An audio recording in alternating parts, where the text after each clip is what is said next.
Good afternoon, everybody, and welcome to the Don't Let Them Stop You radio show with me, your host, Angela Morris, broadcasting from Chalkhill Community Radio Station. I hope you guys are having an amazing week, and at least the sun is starting to come out for most of the country as we hurtle towards getting out of strikes and all sorts. But you know what? The best thing is to not let anybody stop you. Live your best life now. So today I am sitting with Ryan Lee, aka the Therapeutic author. And Ryan is the man behind one of the most honest debut memoirs that's out there right now. His book is called If Only You Knew, Transforming Pain into Purpose. It's raw, it's real, and full of the kind of wisdom that comes from someone who's actually lived it. So, Ryan, welcome, and how are you? Thank you, Angela, man. Thank you for having me on your show, man. I appreciate you. I'm feeling great, man. The sun's shining. I'm feeling great. Good. So, Ryan, you call yourself the Therapeutic author, which is something personally, a title that I love, right? So, what came first for you, though, Ryan? Was it the therapy or the writing? Okay, so originally, the writing would have came before my therapy journey. The name, the Therapeutic author, it stemmed from having so many different ideas and trying to narrow it down for the public to kind of understand what I'm about, what I'm doing. And I am a qualified psychotherapist. I am an author. So I ran with the Therapeutic author. Okay, so, your title is If Only You Knew, right? And that kind of almost feels like the end of a sentence where someone never gets to finish.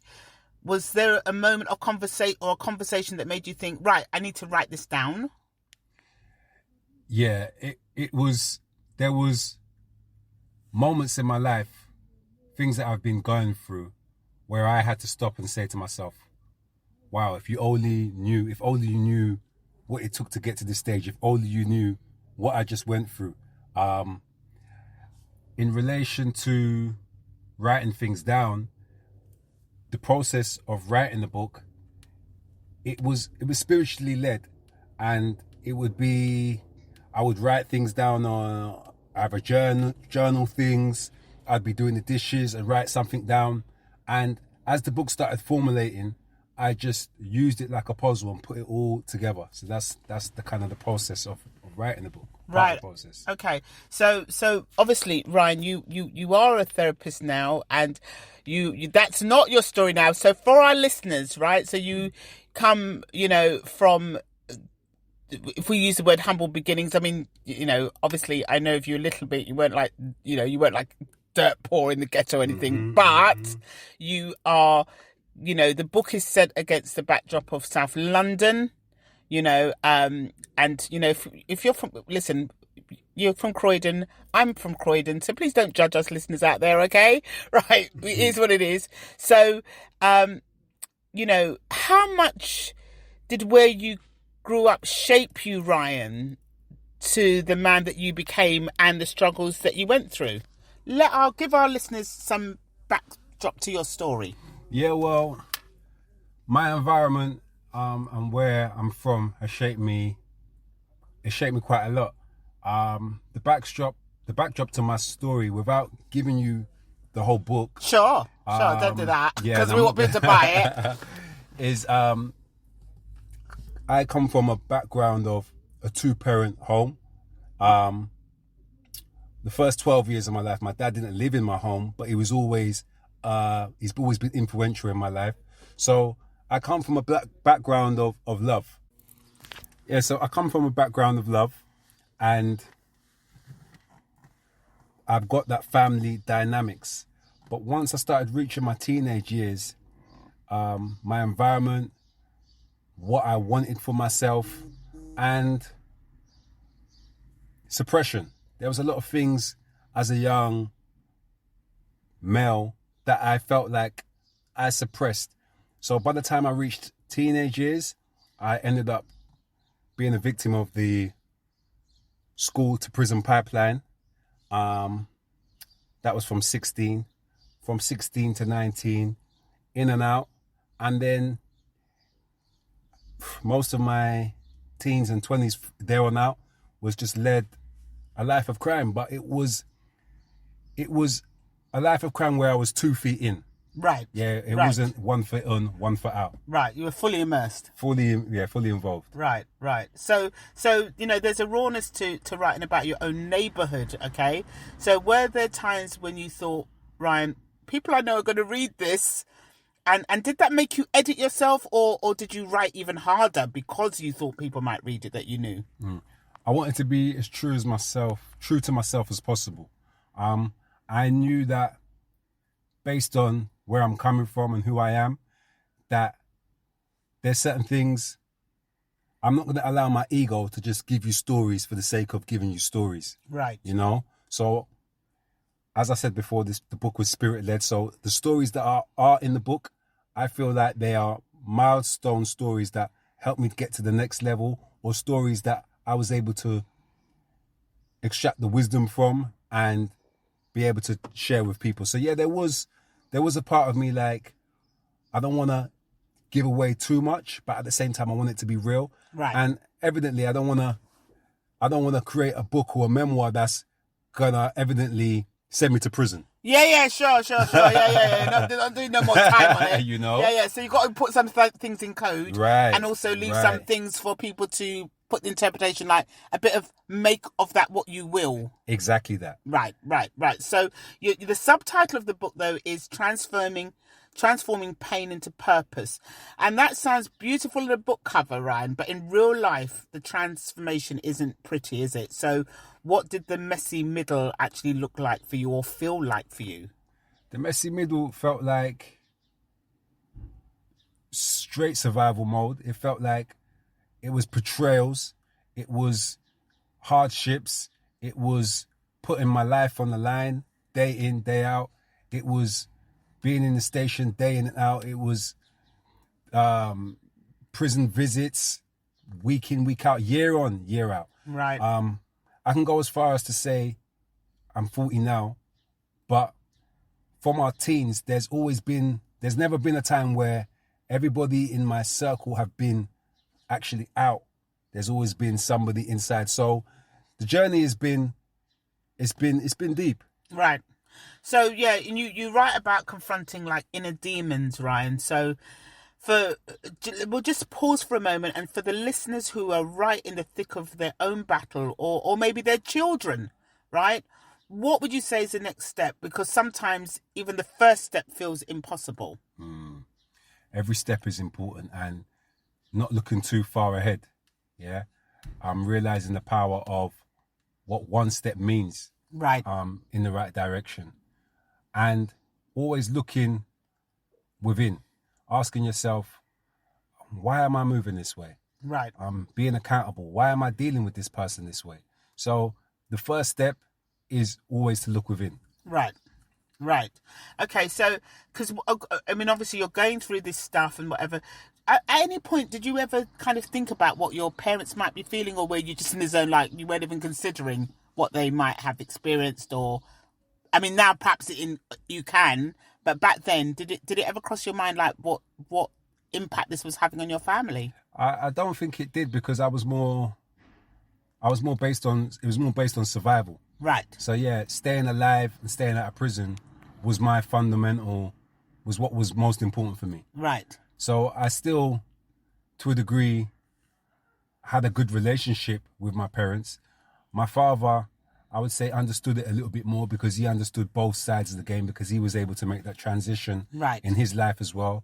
My mum is very Christian orientated, so some of the decisions I was making on the street, she didn't understand. But yeah, I still had that connection with them. But no, I didn't consider what my decisions or how my decisions would affect them. No, I wasn't thinking of that. So as the therapeutic author, Ryan, do you think your writing your story healed you, or did it open up wounds that you thought were closed? No, I think it had reached, by the time I had decided that I want to write a book, I think it was more of a healing process. Being able to go back and articulate things that I'd gone through, it was definitely a healing process to be able to write. Right, guys, so if you've just tuned in, you've tuned into the Don't Let Them Stop You radio show with me, your host, Angela Morris, broadcasting from Chalkhill Community Radio Station. And we are sitting with Ryan Lee, the therapeutic author of his debut memoir, which is called If Only You Knew, Transforming Pain into Purpose. And we are talking about just his journey as an author. We want you to go out and buy the book. It's on, I guess, Amazon and other places, we have to say. Lots of online stores, right? You know where they go. It begins with an A. That's all I'm saying. All right. So, and we're talking to Ryan Lee about his transformative journey, from, I almost want to say from death to life, but I guess potential death to life, right? 100%. So Ryan, let's talk about resilience, because it's a word that people throw around a lot. Everybody talks about it. But what does resilience actually mean to you? Not the dictionary version, but the lived version. Resilience means, through everything you're going through, for me it meant not giving myself an option in failing. Right. And what I mean by that is I have to stay alive. I have to survive. I have to basically make something out of my life. So resilience is connected to optimism. Right. Resilience is connected to making sure you're doing what you need to be doing in that moment to making sure your future's secured. So even when I was on the road, there was different stages when I was on the road. But even when I was on the road, it was like I was still optimistic that I was gonna make something happen of my life. Right. Yeah. But it just so happened that in relation to purpose and resilience, we're here now. Yeah. So yeah, all the decisions I had made, they've led me to where now I found a kind of deeper purpose and my purpose in life. So resilience is just literally forget what anybody else is saying. You just know within your hearts of hearts that you can't give up the fight. There's too much banking on this. Right.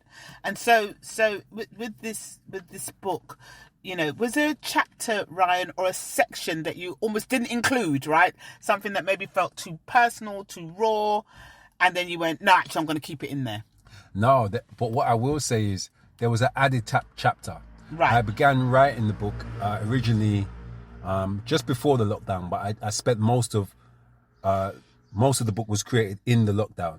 And during that time, my dad was healthy and well, but there was a stage in the lockdown where he was diagnosed with motor neuron disease.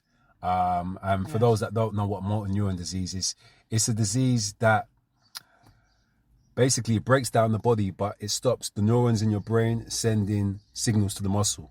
So it's an eventual breakdown. It's a really horrible disease. But a point what I'm actually saying is I added a chapter called Dad. Right. And that chapter wasn't meant to be in there, but because my dad passed in the process of me writing the book, that was a chapter that I added. Wow. And that's very moving because obviously, not obviously, but as you know, I was friends with your father, an amazing, amazing guy, always inspired me, always was very encouraging.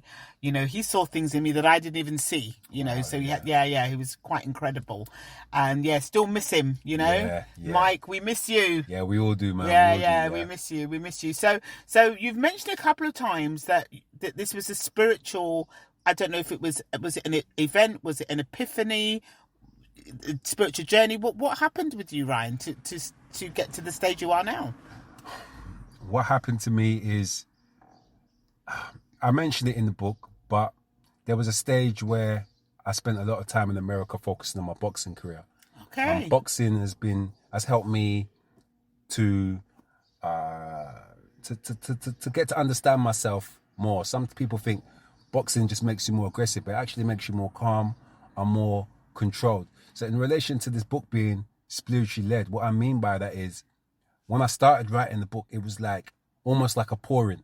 It wasn't like I had to plan it out for too long. Right. It was just like pouring out of me. And there's the start of the book, there's almost like a poem.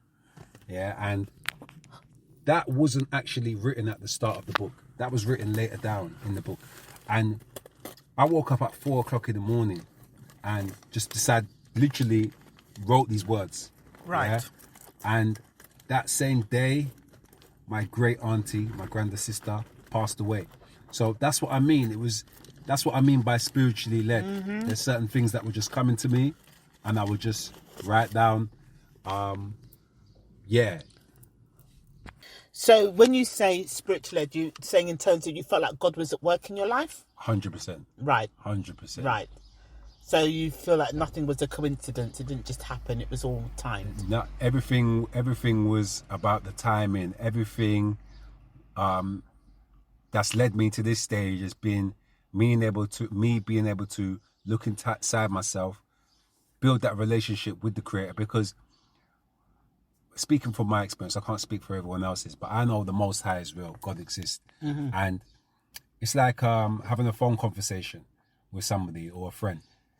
The more you talk with that friend, is the deeper your relationship builds. Right. Yeah? So when I begin to have that internal dialogue with the Most High, and really listen to Him, listen to myself, I'm able to now move to suit. I know where to be at the right time, and my mistakes, I'm able to turn them into lessons. Okay, so here I am talking to you now as somebody who's now reached the grand age of 40, same age as my son actually. But so you talk about your belief in the Most High, you believe in God. Was when you were going through your what I would call your turbulent years. Did you believe in God then? Did you think, oh, he's there, but he's not interested in me? Or what were your thoughts? Or if you had any thoughts towards him, because obviously you've come from a home where there's Christians in your home. Did you ever give God a thought, or did you think God's not interested? No, I always knew God was interested. It's nuts, because when you come from a religious home, there's almost like, I wanted to go on a path where I wanted to find my own relationship with God, and not just based on what my parents had told me. So there were certain principles and fundamentals that I was able to hold on to, that my mum, that my father had taught me from a spiritual, religious standpoint. But I started to realize once I reached a certain age, I don't want to take my last breath and I'm relying on what my parents say. So there came a stage where I wanted to find my own way. So during many of them years of when I was active, it was like that relationship of talking and being, that wasn't there. Right. But there came a stage where it became more apparent, where I started more communicating with the Most High. Right. So going back to your book, in which, readers have said your book is full of concrete gems, and that we need more role models like you, mentoring young people. How does it feel to hear that, Ryan, especially when the book came from such a personal place? Yeah, it's powerful, man. It's powerful because those that know me, and obviously I know my own journey, know where I'm coming from. I never thought I'd be at a stage where I would have written a book. I would be looked at or deemed at as a role model in the community. So, yeah, to be at this stage is powerful. It's powerful. Right. So okay. You touched, and I'm sure the listeners want to hear more. You touched on the fact that you were in America doing boxing. So how did you get to the States doing boxing from the life you were living? Okay. As I said before, I'm not going to give too much away of the book. Okay. But, so I started boxing over here. Well, I started boxing when I was young, but I started boxing over here. And I always had a vision. I wanted to be in America to box. So even when I was boxing originally here, I was still active. Right. But boxing was helping me make a certain transition. And then it became like, hold on, the coaches and people that I'm around and was telling me, like, listen, you've got something, you're very good. Right. And I started to realize that I was talented. So I decided, God opened the door for me again. I decided that I wanted to be in America, and before you knew it, the Most High kind of showed me where I was going to be, how it was going to happen. And my friend's mum was living in California. She said, make the move. If you go into the book, you'll get more details it's about fine. it. Yeah. We're not going to go too deep. We're not going to go too deep, listeners, because we want you to go out on the online and go and get If Only You Knew, right? So, but you ended up, and so was this after the pre-life you were living, or was it all still going on, or were you just transitioning, not knowing that you were getting out of it? Actually? Exactly that. Right. It was transitioning, not knowing how I was going to get out of it. So, but boxing seemed like the route. Right. Yeah, at that time, boxing seemed like that route that was getting me out of this. Right. Yeah. So now, you've written this book, right? So Ryan, who did you write this book for? Originally, it was for my son. It was for my son originally because there's been some difficulties with me being able to be around my son, and I wanted him to hear my story in my own words. Right.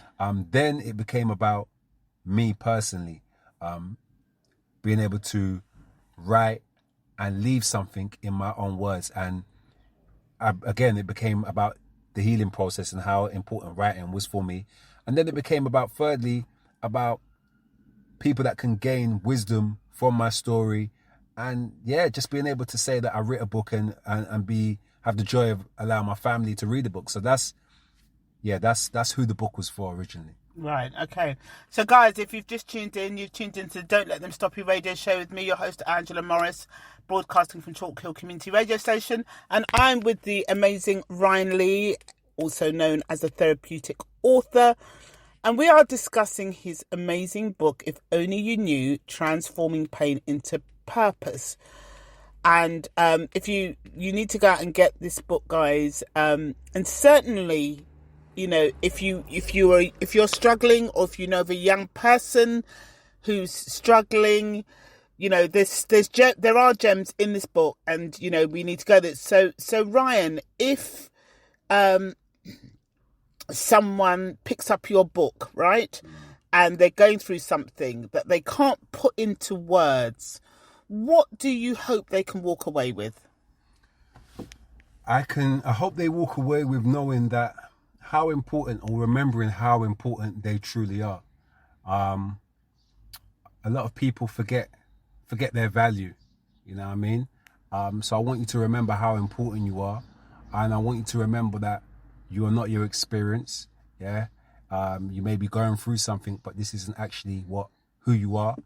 I want you to know that everything will be okay if you remain optimistic. It doesn't matter what situation you're in or how it looks. From you have life, there's more opportunity. And I'm not just saying that in a cliche way. Right. I'm saying it in a real way. Yeah, because there's even talk, you're a psychotherapist and stuff, so we're going to talk about that in a minute. But there is a lot of, they've now called it what they call it, toxic positivity. Not sure about that. Not sure if that's another buzzword, where they're saying that people are basically, if you're like just positive, that it's not good for you or whatever. But like lived experience is lived experience, right? True. So if you are optimistic and positive, you can have those results. So let's talk about your journey as a psychotherapist. Why did you choose that profession?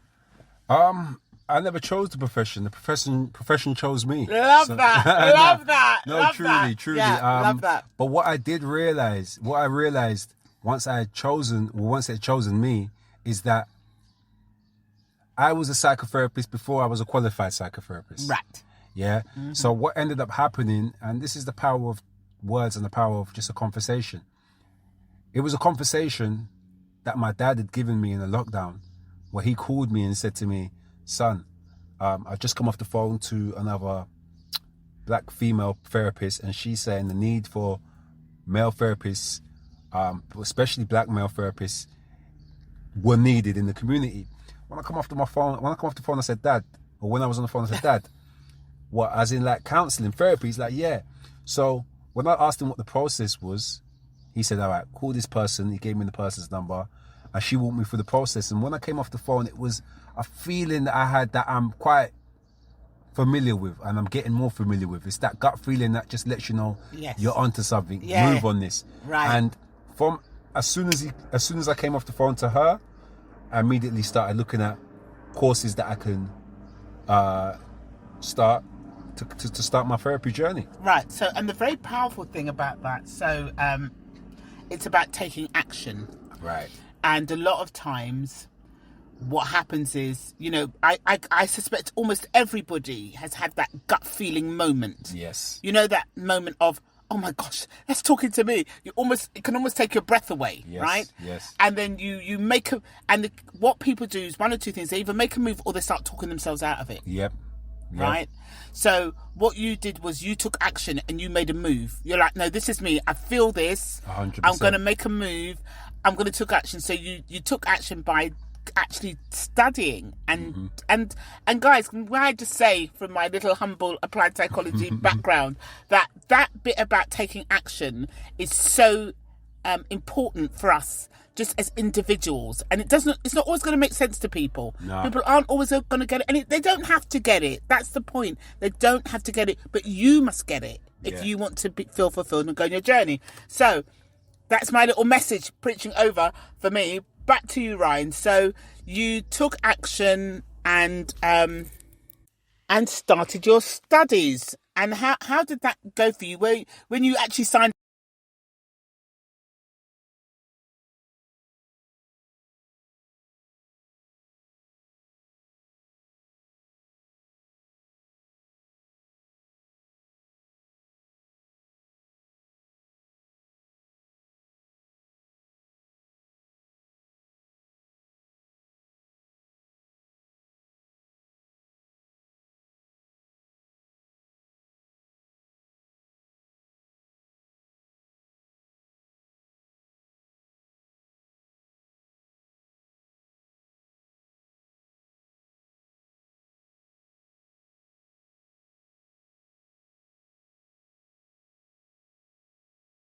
What did you tell any of your friends about it? What did people think when you told them, or did you just keep it all secret under wraps? Nah, I was telling those that I've got a very, very, very close circle.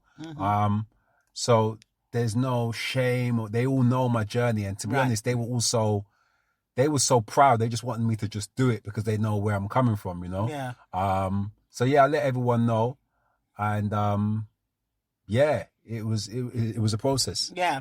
So let's talk about the elephant in the room, which is black people in therapy, right? And dare I say, black males even more so than black females in therapy. So you're in a very almost unusual position of being a black male therapist. From your opinion, I have my own opinions. I'm sure our listeners have their opinions, but from your opinion and what you've learned, Ryan, why are black men and some women nervous about therapy? I think it's a lot to do with where we're coming from. We don't feel safe in relation to, well, speaking from my opinion, I feel we don't feel safe in relation to the systematic, how things work systematically, and the trust.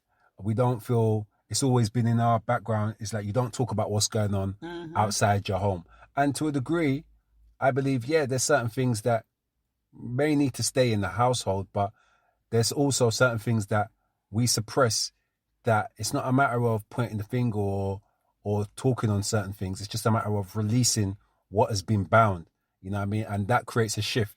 So I think that's some of the reasons. Right. Yeah.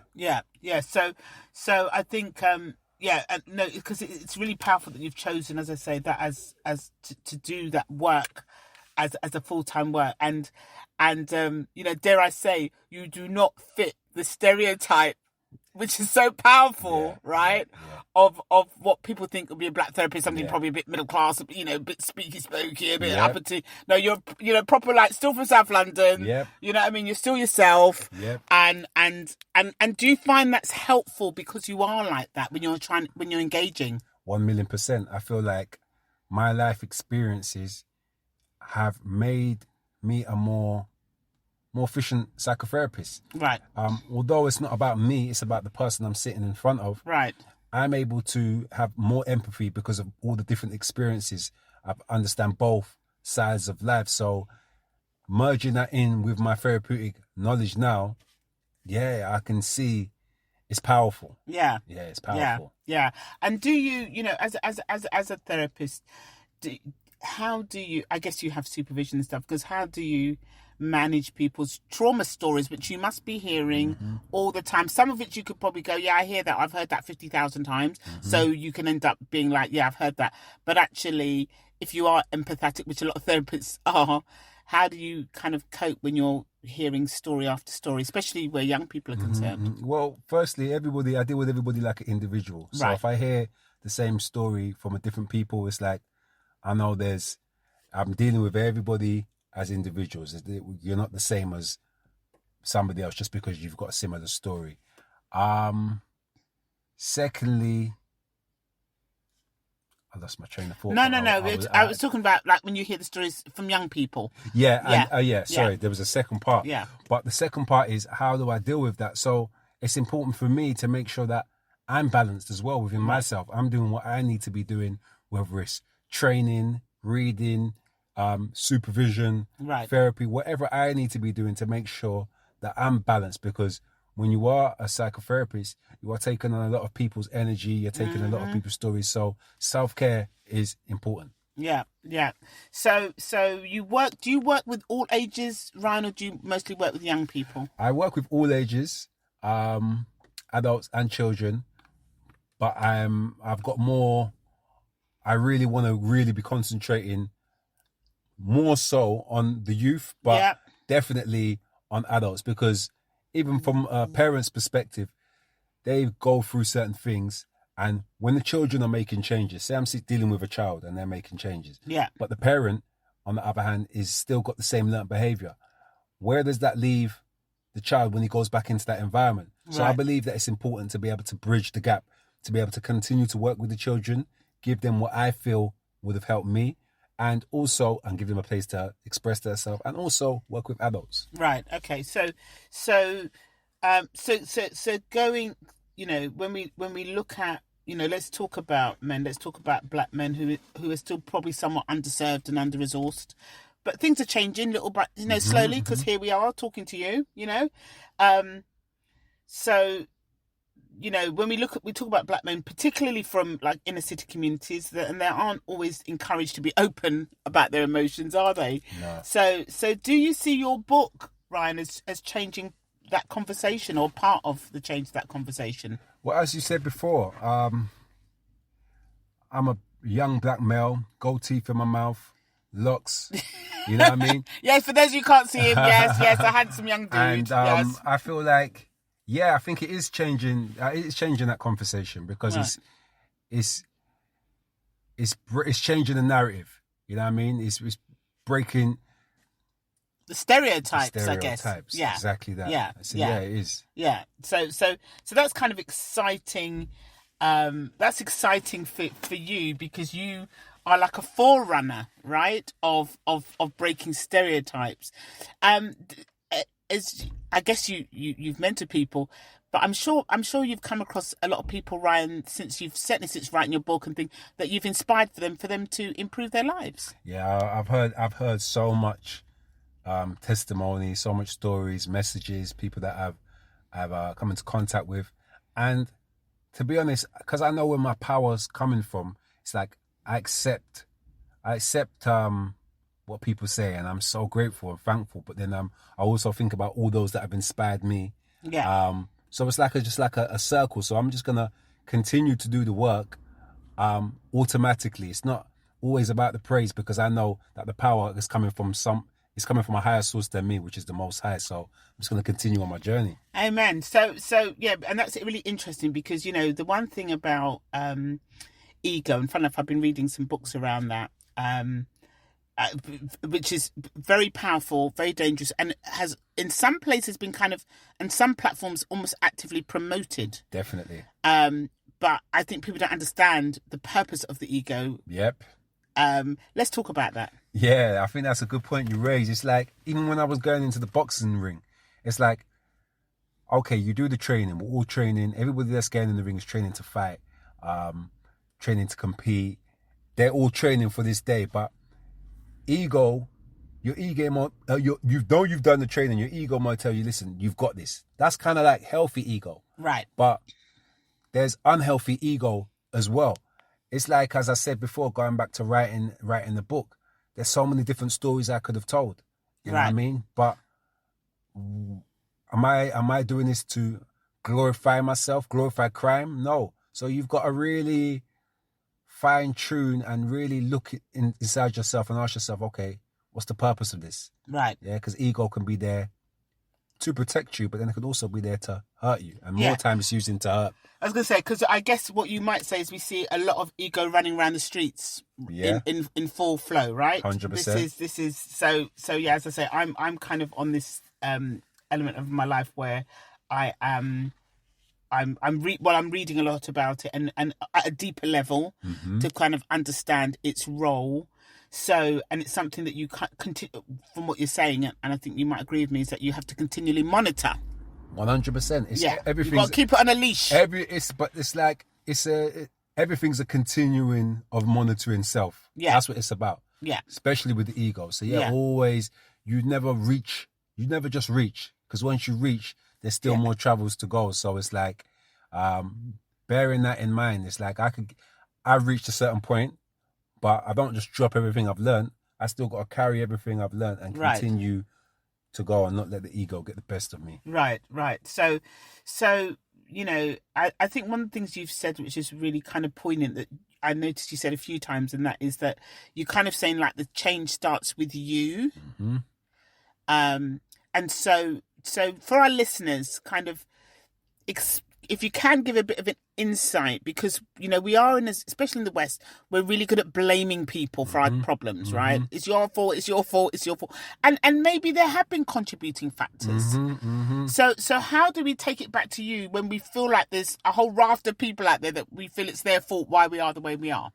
Well, from a relationship point of view, if you're in a relationship and you're always blaming your partner for something, there comes a time where you have to look at yourself and ask yourself, why are you putting yourself in that position? Right. So your partner could be showing you negative patterns, but you have to now take accountability on what you want to do, whether you want to remove yourself from that situation or if you want to continue staying in it. So I think change comes from really taking accountability and awareness. You have to be aware of what you need to change first. So awareness, accountability are 2 A's that the audience should be focusing on. Right. So awareness and accountability. And again, as a therapist, from your experience, not a bias, are we, and I don't want you to be, obviously you're not going to be biased because you're a therapist, but do you think that we as black people, forget gender, do you think we struggle with awareness, or do you think we are aware and we don't know how to be accountable, or we're not even aware, let alone to be accountable? What do you think's going on? I feel like, on a whole, there needs to be more awareness and more accountability. Right. Many of us are aware, many of us are accountable, but if you look at how social media is running now and just the state of what the world is in, there does need to be more accountability and awareness. And I spoke about optimism earlier. It's about being realistic, but I always still choose to take an optimistic approach and look on life in terms of not always looking at what the bad is, because then it generates more bad. Yeah. So it's not about just saying, this doesn't exist, but still always keeping a positive mindset. There's certain things that I don't take in with my eyes. Right. You know what I mean? There's certain things that I'm not even going to allow my mind to be programmed by, because it's not going to be beneficial to me. Right. So that's important. And has that been a change for you, do you think? Or were you kind of, when you look back, do you think I was probably always a bit like that? Or do you think, no, actually, I've been transformed here? No, I think I have always, my essence has always remained. Right. My essence has always remained. I've just been able to develop it. So it's like, even in terms of balance. Right. Yeah. There's certain things I'm not going to stand for, but then there's certain things I'm not going to stand for, but I'm not going to put myself in places or in a position where I'm going to be disrespected. Right. You know what I mean? I'm still always going to be a protector. I'm still going to have the the warrior instinct in me, but it's knowing how to fine tune that. Right. And it's that balance. You know what I mean? Back to what you were saying earlier, where some people think like, everything just needs to be positivity. More time when you hear me speak on my interviews or the conversation we're having now, it's based around being positive. You're not going to hear too much negative. Right. But the negative, it's the balance. It's still needed. So it's how you use the negative. Right. Yeah. Yeah. So basically the spin you put on it, like, Right. and I guess now having been, and for me, that a part of that is being able to see something from somebody else's point of view. Very important. Do you know what I mean? Like Very to important. see the other, because otherwise you can be so tunnel vision. All you can see is what you see. Very important. And you cannot see, like, okay, let's take something really basic. You know, you're driving along and, you know, somebody's blocked you up and people are horning, blah. You know, for you know, that person, they might have just had an emergency. They might just have somebody's died. They might just got some really bad news. They might actually, but next you know, there's a big standoff. Well, you know what? It's funny that you should even bring up that, because that has been one of my triggers in the past. Okay. People beeping at me. And I don't, unless I'm beeping a friend, I won't beep somebody in front of me, because it's almost like somebody screaming and shouting loud. But yeah, like you said, being able to put yourself or understand what somebody's going through. It doesn't mean that you have to agree with it. Right. But just put yourself in imagine how they look at it from a different perspective. Then. Yeah. It'll help you. Yeah. So having that kind of well-rounded, because as I say, it's not, again, we are not talking about copping up or bowing down to toxic situations. Nope. That's a whole different conversation. But just your day-to-day healthy sense of well-being. Yep. Because, for example, if you have that situation and then it all kicks off, you're set up in a mood for the rest of the day, That's probably. it. You know what I mean? Unless you're a psychopath and you can switch it off and just carry on. But that can roll on to the person you're going to visit.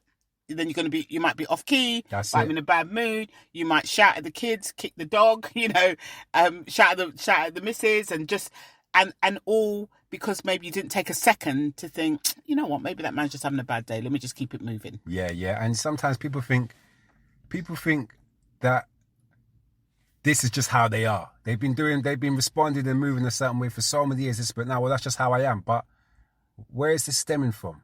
Right. You know what I mean? Where's this? Do you really want to be carrying all of this? Don't you want to look at ways that you can start to begin to change? Yeah. And how do you do that? Well, as I said before, it's about looking at the first step and not the 10th step or the 100th step. Right. You're looking at it from practically what you can do and always looking within. So, okay, Ryan, we haven't got too much longer left, but let's deal with some psychological stuff, right? So, you know, there's the stereotype of the angry black man or angry young black man, which is a stereotype but there are a lot of guys out there that appear to be really angry. What do you think is going on with them? Again, I think suppression plays a big part. Right. I feel like once things are suppressed, they have to show up in different ways. So whether they're showing up in road rage, whether it's showing up in fighting, whether it's showing up in sickness, it's got to show up. So I feel like a lot of the anger is linked to suppression, not being. And when you say suppression, you mean like not actually talking about how they're feeling. Suppression of your thoughts, feelings, yeah. And not being able to be, I guess, even honest. Not being able to be honest, not being able to express or feel vulnerable enough to express themselves, and being used to being in a pattern of just holding things in. Right.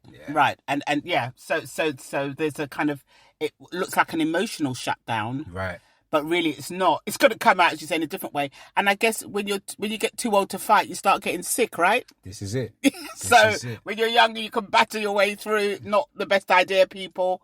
But as you get older, and there are a lot of people that have infirmities, don't they? And sickness is, anyway, that's a whole show. But in this day and age, you're realising that even statistically, it might tell you that a lot of people are falling sick from some of the diseases that really used to catch people later on in life, and that's because of the things have been turned up. Right. You know what I mean? So it's really about taking accountability for your own healing. Yeah. Yeah, really, that's what it's about. Yeah, which is powerful. So, guys, yes, if you've just tuned in, you're late. This is the Let Them Stop You radio show with me, your host, Angela Morris, broadcasting from Chalkhill Community Radio Station. And I'm talking to Ryan Lee, also known as the Therapeutic author, who has written the book, If Only You Knew, about transforming your pain into purpose, which is available on, the online bookstores out there, right? You can go in and you can go online and get that. So we're having a great time. We're talking all sorts of things. So if you've missed the bulk of this show, please go to Castbox FM. And if you type in Don't Let Them Stop You radio shows or radio interviews, you can download them. They're free, right? But I'm highly recommending that if you haven't caught all of this, that you go and listen to it. I think there's lots to learn. So what's next for the Therapeutic author, Ryan? Is there a second book brewing? Yeah, there's definitely going to be a second book in the future. I have a CIC called Express to Progress. So I'm going to be creating a lot of programs that for all sorts of people. Wow. For people from the road that are trying to make the transition, people that are dealing with anxiety, all sorts of programs. So creating new programs. And they're going to be online programs? They're going to be online and face-to-face programs. Okay. Obviously, I have my YouTube where I'm giving young people and adults a place to express themselves, share their journey, share their wisdom. Is your YouTube live now? It's live right now. Okay, tell our listeners how to find you. So you can find me on Ryan Lee Therapy. That's on the Instagram, and that's on the TikTok, and that's on YouTube. Right. So it's Ryan Lee Therapy. Ryan Lee Therapy, yeah. So look out for me. Also, more continuing to stay within my creative writing. So short films. There's so much the future holds. Right. So it almost feels, in a way, just hearing you speak, it's like your life is just beginning, really. I couldn't have said it better. Now, literally, I feel like I'm beginning my new life, but with so much experiences. Yeah. So yeah, it's like my new life is beginning. You're right. Wow, that's exciting. So, all right, let's have a quick round of questions. First one is, Ryan, what's the best advice you've ever been given? Wow. The best advice. I can't say the best advice I've ever been given. It's going to be too hard to chat. But what I will say is something that my dad told me. And he said, with great power comes great responsibility. So, yeah, really understanding that. When he told me at the time, I didn't really get it. But now I really, really do get it, because I'm beginning to see the power that I possess, and it's got to be distributed and held in the right way. Yeah. Okay. Next question: a song that gets you through a tough day. I'll go. Jill Scott. When I Wake Up. I just like the melodies. I just like the vibe. It might be about the context of it. It's just a nice song. I just like the vibe of the song. Right. And if there was one word, I'm sure you've got a million, but one word to describe your journey so far. Miracle. A miracle. Wow. Yeah. Wow. So guys, just before we wrap up with Ryan, I'm going to do my usual shameless plug, which is for my Don't Let Them Stop You series, which is out on that platform beginning with A that everybody goes through. So it's the Don't Let Them Stop You, It's Personal series. So I've got Don't Let Them Stop You, It's Personal for adults. Don't Let Them Stop You, It's Personal for teens. Don't Let Them Stop You, It's Business. So I've just published a business book, and I've got my Effective Communication Journal. As you know, I've said already, I'm going for a series. And as I say every week, unapologetically, these books are less than the price of a coffee, a sandwich, and a pastry in one of these coffee outlets, right? No shops to be named, but you know what I mean. Less than the price of that on Amazon. And put it this way, when you've eaten and drank the coffee and the pastry and the sandwich and whatever, that's gone. My book is there. It's interactive. You can use it. You can write in it and whatever. So I think in terms of going out, please go out and get that. And if the business book, which I've just done, so that's called Don't Let Them Stop You, It's Business. So there's more coming, right? So the Don't Let Them Stop You, It's Business. With that one now, it's a nice hefty book. I have packed it full of information of how to set up a business without losing yourself, and not only just that you won't lose yourself, but also by the time you finish with that book, you will decide if you really want a business, right? And I have run several businesses, so I put a lot of my experience and a lot of practical things you can take away to actually set your business up. So it's more of a guide, actually. So that is what's going on there. So, and then obviously there's Ryan's book, and if you haven't heard it up until tonight, it's called If Only You Knew. That's also on that bigger platform beginning with A and other bookstores. Ryan, you published your book on your own imprint, right, called Infinite Phrases. So tell us about the decision, and what does the name Infinite Phrases mean to you? Well, the decision to publish the book myself it's really just comes from really my background and what I'm used to working for myself. I'm used to doing for myself. So just like the vision, I recently done a book launch, which was last week. You can see that on my YouTube page. But everything is inspired by this vision that I've been given. So I wanna keep the power in my hands. Right. You know, I want to have responsibility of my own destiny. So not to say that if a big publisher come and wanted to do business, I wouldn't consider it. But Sure. At this stage, doing what I can with where I'm at, you know. Right. And okay, as we come down to a close, Ryan, and thank you so much. You are definitely going to be a repeat guest for me. I'm looking forward to coming back on your show, and I want to thank you for allowing me to be on your show, and thank you for the book as well. Oh, you're very welcome. Yeah, I appreciate you. Yeah, I appreciate you. No, thank you. That's listen, you know what? I guess that's the, you know, what times people don't value is they don't value relationships, they don't value connection, right? So, you know, obviously I used to see you running around when you were little. Yep. But, you know, I know your parents very well. Knew your mum, still know your mum, you know, your dad. But what a journey you have been on. And it's through those connections that we're able to have this conversation. Yeah. But I have been told by members of my own family, you need to interview Ryan. So I'm like, I'm coming. So nothing quite like the time. But for those that are listening today, and I'd like you to maybe speak to parents, Ryan, who are struggling with their teenagers. They can see them on that cusp, nervous, concerned. What would you say to that parent or that's fretting maybe? I would say, I said this at my book launch, but the seeds that you planted, you do not determine when they sprout. Yeah, so continue to plant seeds in your children, but allow them to sprout at the time they're meant to sprout. Yeah. Right. Also, don't operate from a place of fear. Operate from a place of faith and love. Continue to do what you can do, which is your best. And also, do what you need to do to help yourself. Not just for your children's sake, for your own sake. Right. Your own healing. Yeah. Right. So do your own inner work. Right. Yeah.